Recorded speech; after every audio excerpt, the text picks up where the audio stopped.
ही एक बादशाह अपने महल की छत पर टहल रहा था।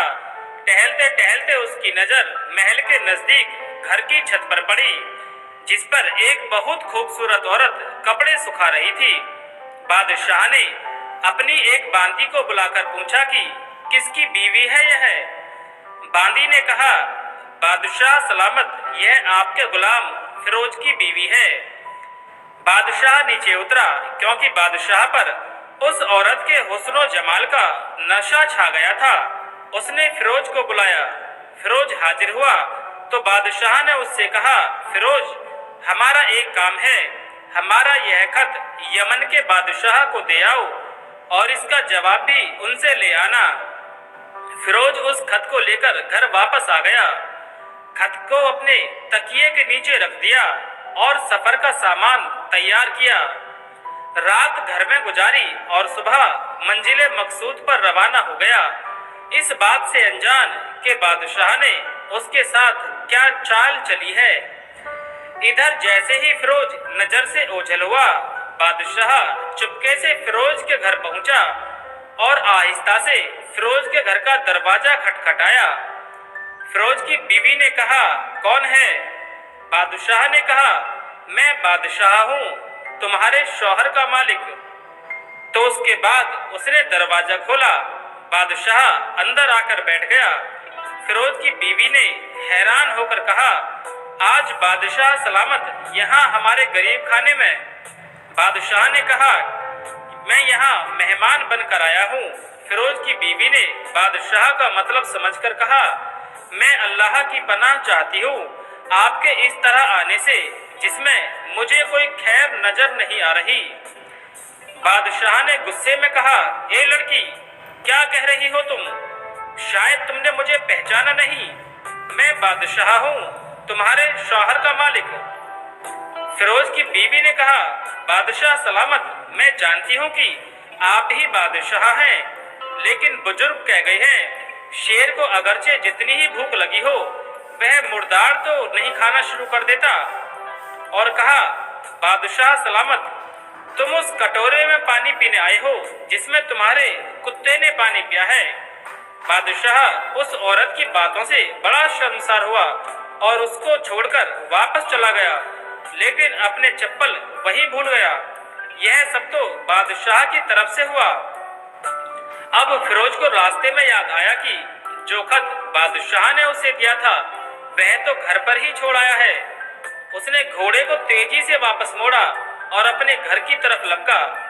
फिरोज अपने घर पहुंचा तो तकिए के नीचे से खत निकालते वक्त उसकी नजर पलंग के नीचे पड़े बादशाह के नालेन यानी चप्पलों पर पड़ी, जिन्हें बादशाह जल्दी में भूल गया था।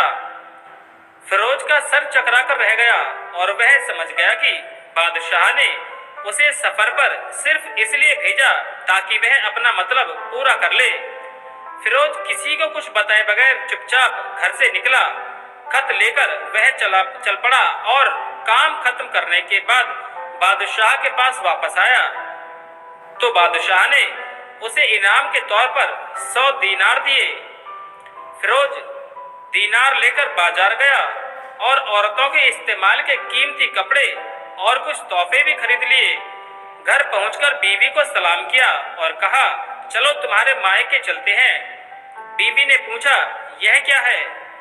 उसने कहा कि बादशाह ने इनाम दिया है और मैं चाहता हूं कि तुम यह पहनकर अपने घर वालों को भी दिखाओ। बीवी ने कहा, जैसा आप चाहें। बीवी तैयार हुई और अपने वालिदैन के घर अपने शौहर के साथ रवाना हुई। दामाद और बेटी और उनके लाए गए तोहफे को देखकर वह लोग बहुत खुश हुए। फिरोज बीवी को छोड़कर वापस आ गया। 1 महीना गुजरने के बावजूद ना बीवी का हाल पूछा और ना उसको वापस बुलाया। फिर कुछ दिन बाद उसके साले उससे मिलने आए और उनसे कहा, आप हमें अपनी बहन से गुस्से और नाराजगी की वजह बताएं या फिर हम आपको काजी के सामने पेश करेंगे। तो उसने कहा, अगर तुम चाहो तो कर लो, लेकिन मेरे जिसमें उसका ऐसा कोई हक बाकी नहीं जो मैंने अदा न किया हो। वह लोग अपना केस काजी के पास ले गए तो काजी ने फिरोज को बुलाया। काजी ये वक्त बादशाह के पास बैठा हुआ था।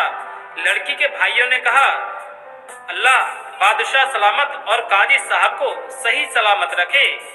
काजी साहब, हमने एक सरसब्ज बाग, दरख्त, फलों से लदे भरे हुए और साथ में मीठे पानी का कुआं इस शख्स के हवाले कर दिया था, तो इस शख्स ने हमारा बाग उजाड़ दिया, सारे फल खा लिए, दरख्त काट लिए और कुएं को खराब करके बंद कर दिया। काजी ने फिरोज की तरफ देखकर पूछा, हाँ तो लड़के, तुम क्या कहते हो इस बारे में? फिरोज ने कहा, काजी साहब, जो बाग मुझे दिया गया था वह उससे बेहतर हालत में मैंने इन्हें वापस किया है। काजी ने पूछा, क्या इसने बाग तुम्हारे हवाले वैसी ही हालत में पेश किया है जैसे पहले था? उन्होंने कहा, हाँ वैसे ही हालत में वापस किया है, लेकिन हम उससे बाग वापस करने की वजह जानना चाहते हैं। काजी ने कहा, हाँ फिरोज, तुम इस बारे में क्या कहना चाहते हो? फिरोज ने कहा, काजी साहब, मैंने बाग किसी बुग़्ज़ या नफरत की वजह से नहीं छोड़ा, बल्कि इसलिए छोड़ा कि एक दिन जब मैं बाग में आया तो उसमें मैंने शेर के पंजों के निशान देखे, तो मुझे डर था कि शेर मुझे खा जाएगा।